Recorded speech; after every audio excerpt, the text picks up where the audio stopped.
All right, so welcome everybody. We got another interview here today, and this is Sparky, the GM of Lifestyle Cycles. And Sparky, we've all heard that you have a huge love for motorcycles.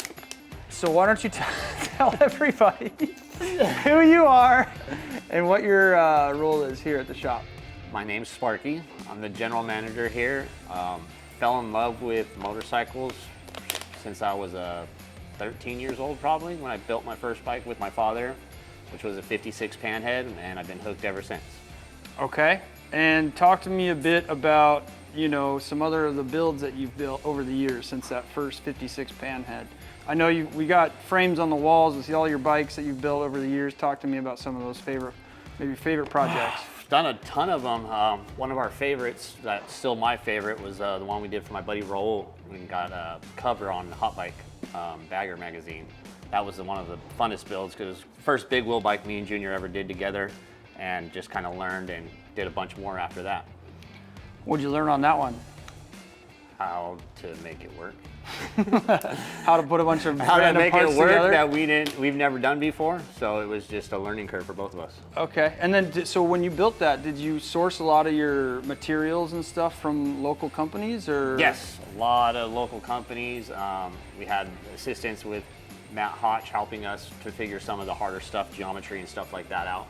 But used a lot of local companies for sure. And that's more of a like a bagger cruiser custom thing. Big wheel bike. Big wheel bike. Yeah. So have you done any like performance builds in your career? Not me. I haven't done too many motors. I've always been more the front of the company, running the parts department, and kind of overseeing everything, service rider, helping Mikey out in the back, and kind of overseeing everything, then doing main builds and engine work and stuff like that. Awesome. Now what about, I know you don't ride right now, but you used to ride, right? I've always ridden. Lately I haven't ridden at all. I've previous 17, 18, and 19 I was in Sturgis, and that was my favorite place to ride.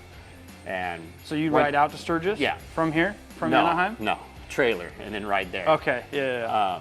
But it's fun out there. Around here, I want it, especially now that I have a 2-year-old, my son Jagger. I just wouldn't even risk it just because of the traffic and stuff. But it's still a fun hobby of mine. I just don't have the desire right now to do it. Yeah, you focused on the family. Yes, exactly. In which your family's growing, right? Yes, November. We got one in the oven. One in the oven. And we're sure it's yours? See, hope he doesn't look like the mailman. The FedEx guy. Yeah, exactly. Why does he look so much like the FedEx guy who comes into the shop all the time? So yes, definitely growing and super excited about it. Heck yeah, man, that's exciting. So one of the things I think our viewers would want to know is like your story and your relationship with Junior, because that's not exactly Oh, that's a fun one. Yeah. That's definitely a fun one. So my dad came to me one day and said, hey, you want to go to work? And I used to work for my dad at his hydraulic cylinder shop. I hated it. Cleaned machines, dumped grease buckets, stuff like that. And I go, yeah, I really don't think I want to. And he goes, it's something completely different. I got a surprise for you. And he took me over to Junior's house and literally dropped me off. I didn't know Junior's name or anything. And Junior invited me in, showed me everything. He had about 25 bikes in his living room floor, and then about another 15 in the garage out back. I really didn't know him, and I was bouncing off the walls, tinkering with stuff. And then he's like, hey, first project, you're gonna sweep the driveway. And I grabbed the broom, and I was, just not knowing what I'm doing, 14, 15 years old, doing this. Junior grabbed the broom from me and swept his whole driveway and said, if you're gonna do something, you do it right. Every single time, 100%. And it's not a small driveway, it's like a 100-foot driveway, and I stood right by his side and he swept his whole driveway for half a day, and just one of the lessons that he has taught me. So that was how many years ago when you? 99, 2000. So it's been 25 years roughly. Yeah. 25 years. That was when we were doing it out of his house, and then our first shop was the building next door, and then by the end of that, we had all the buildings next door, and now we're in our 2-story mega store. We owned the entire building next door at one point? Yes. Okay, wow. And then we moved into this building. And who knows what's next? Yeah. All right, so changing gears here, you have a number of kind of sayings that you spit out every once in a while here at the shop. So like if you were to, when you pass away, what do you want written? Do you want any of those sayings written on your gravestone? Like what's the one that you always talk about, you woke up funny? Funny as fuck and handsome as ever. One of my best ones yet. Yeah. So we got this comment on one of our videos of you. Do you remember the CVO? You were backing out of the service section, and you were wearing pants because it was the winter. Okay. And it actually says, do you want to read it out loud? Are both legs artificial? More power to them. I've never seen that. So you're backing up the bike and your legs are pushing against your jeans, and it looks like there's two artificial legs backing up the bike. I've never seen that. That's the first time I've seen it. Okay. So what do you have to say about that? You got both of them are real? Yeah, both of them are real. Both of them are real. Okay, here they are. Otherwise, those are some damn good looking prosthetic legs. Getaway sticks. All right, so Sparky, talk to us. Tell the audience here, what is your goal with Lifestyle Cycles?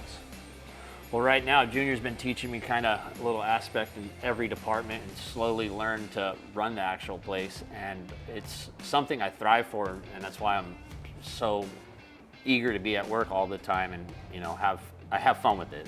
It's not like I wake up, not wanting to come to work. It is a fun place to work. I'm here on my days off every time. Yes. And I love it here. Yeah. And it's challenging, learning everything, and I'm looking forward to it. That way I have a legacy for my kids. That's right, yeah. So Junior's, kind of mentoring you so that you could then take over and then Definitely try to. And then who knows what happens after that. Exactly. So at least learn how to run it, and that way he can have a couple days off. We got to get Jagger in Debbie's office so he can start learning accounting so that he's fast forwarded. Debbie scares Jagger. So you got a day off, which doesn't really exist in your life because you're here all the time, but if you had the proverbial day off, what does that look like for you? With my son all day and my girlfriend, Andrea, and my son Jagger. Start off at the beach, and then from there go to Dave & Buster's, and then from there go to swim class, then from there go to ice cream, then dinner. How's Jagger doing swimming? He's doing really good. It's kind of funny when we take him to swim classes because, normally it's one parent sitting there watching their son in swim class, and then if you go to Jagger's swim class, you got T, Swede, Junior, Penny, Grandma, Naomi, the whole lifestyle, Uncle Johan, Mom, Dad. So it's a whole three rows of people cheering for Jagger, and everybody else is looking at us like we're crazy because there's only one parent there. He's a popular kid. He's very loved. Yes, he is. Yeah. So why'd you get duct taped to the pole? What did you do? Smarting my mouth off. Came in, obviously back in the day I was a little bit more cockier and not. Oh, it was worse than it is today? Not so professional per se. And I was being a cocky wise ass in the morning to all the mechanics and Mikey and back, and Junior walked by and says, fuck it, just tape them to the pole if you want to get rid of them. So how did they just grab you and then? Two guys grabbed me and the other ones just ran around me with duct tape nonstop. Did they put some around your mouth? No. No, Didn't do that. Just gave me a bottle of water and I sat there for about an hour duct taped to a pole. Did you have Which arms? was fine because I was a nice little break. Yeah. It's not like I didn't have to run around looking the birds and watching the sky go by. Just hanging out. Yeah. Perfect time for heckling too. When they walk by and can't move. What are you gonna do? Hit a guy that's taped to Hit a guy with no arms. So as you can see, we're changing subjects here and we're talking about sunglasses. So what do you got on right now? Because you got a collection, right? Pradas, and I do. Everybody has hat collections and shoes collections and stuff like that. I don't know, since I was a little boy, I've always had sunglasses on my face, and now I'm getting to get Jagger some, and he's starting to do it on a daily basis. Yeah. He doesn't take them off like most babies do, so it's pretty fun. So how many pairs do you have?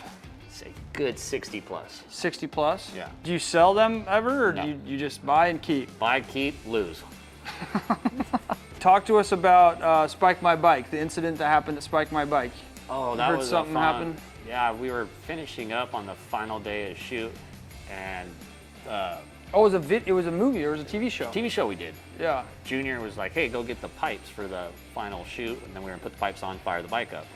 So I had the guy that made the manufactured the pipe make an extra set, and then when I came around the corner with the fresh chrome ones, they were actually a fake chrome ones, and I threw them across the shop like I tripped and dropped them. And Junior about lost his shit and had me thrown in a trash can by all the mechanics. Yeah. So it was pretty funny. And then you told him it was a joke? Yep. Yeah. Then he realized they were fake pipes, and then he was calmed down a little bit. I could see how that would maybe Piss upset him off. him. Yeah. Especially on the final day of shooting. The final day of the video shoot where everybody's there all set up. So, well, Sparky, thanks so much for I'd say coming down and making the video, but you kind of live here. Yeah, exactly. So it's been fun, you know, getting to know you and working with you, and I can't wait to see what we end up doing with the Lifestyle Cycles brand. It's going to be awesome. Yep. Sky's the limit. It already is awesome. Yep. Well, wait. Don't go anywhere until you like and subscribe to make sure you get notified every time we post our how-to videos, our product reviews, and all of our amazing interviews with your favorite racers and industry icons. I'll see you guys next time.